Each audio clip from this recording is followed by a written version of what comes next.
Mami, Atelina, dito ka na muna. Sama mo po sila. Yan. Upo po muna tayo. Okay. Gusto nyo na ba? Gusto nyo na magpapalala tayo ng rock'n'roll? Okay, pagsalitain muna natin ang ating magiging counselor, ha? Okay. Sino po ba si Enzo Pineda? May nakakakilala pa kay Enzo Pineda? Taas ang kamay, nakakilala kay Enzo Pineda? Yan. Siya po ay minsan aktor sa entablado, minsan volunteer soldier bilang isang marine na service, at minsan kusinero para sa mga taong minamahal niya.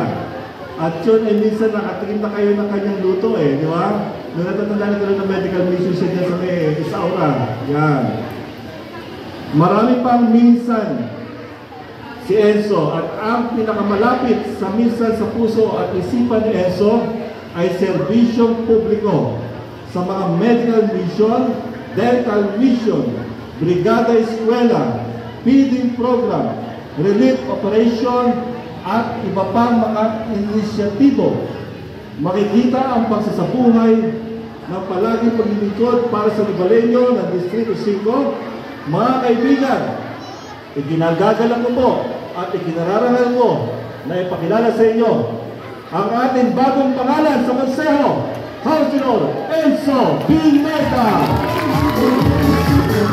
Magandang hapon po sa inyo lahat. Nais ko munang pasalamatan ang ating napakagaling na presidente na si Sir Ver Apar. Maraming pong salamat, Pres, for inviting me, at sa lahat po ng mga taga-Nova ko.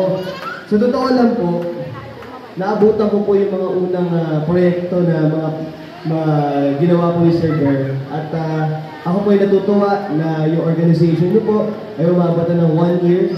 At wini-wish ko po sa inyong organization nang magsama-sama po tayo ng mas matagal pa pong panahon.